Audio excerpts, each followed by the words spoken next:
All right, I just did want to do a quick video here about servicing everybody's vehicle. This is our 2006 Dodge Grand Caravan. It does have the 3.3 liter V6 engine in it. This is not the Pentastar engine. The Pentastar did replace this one in the 3.8 liter. This was the predecessor to that one.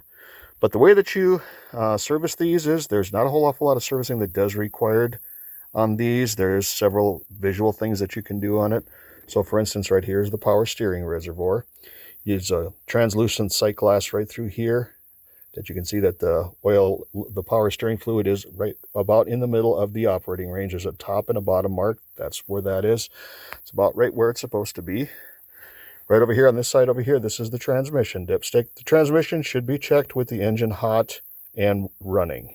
And then when you pull that out, you can actually check it with the cold because there's a cold range and there's a hot range. It's preferable to do it with the engine hot, but it can also be done. It does give you the ability to check it with it cold.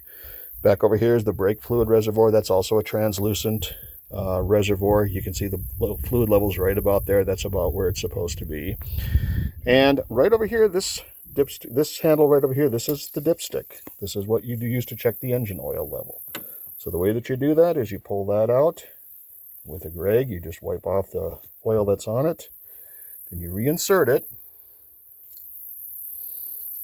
all the way down until it seats all the way to the bottom. And then you pull it out and you read it.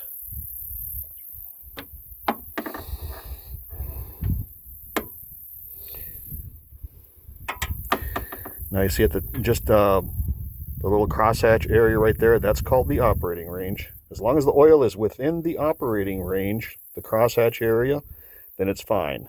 On some vehicles, there may be a dot at the top end and a dot at the bottom end, or an actual notch cut on one side of the dipstick itself. Whatever it is, that all means the same thing. That's the operating range. The bottom end basically means it's approximately 1 quart low on most vehicles. The top end is where you want to have it no fuller. So right now, our van is right at the top end of the operating range. So if it goes below the operating range, then you should go ahead and get a quart of oil and add to it so that at least it's back up into the operating range. It doesn't have to be full. It just needs to be into the operating range. That's why it's called the operating range, because that's where the oil needs to be for the engine to be at the operating range level. So they're usually pretty basic to do. Where I do work on vehicles. I work in Walmart as an auto care technician, and we very often get vehicles that come in with no oil on the dipstick when we're servicing them, and we have to have the customer sign a no oil waiver in that instance so that we can proceed with the oil change. But everybody, check your oil level at least every 3rd to 4th gas fill. Don't wait for the light to come on and, oh my God, what's going on? And then you end up having to spend a bunch of money.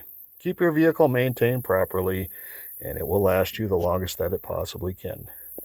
Thank you for watching, and if you haven't, please subscribe.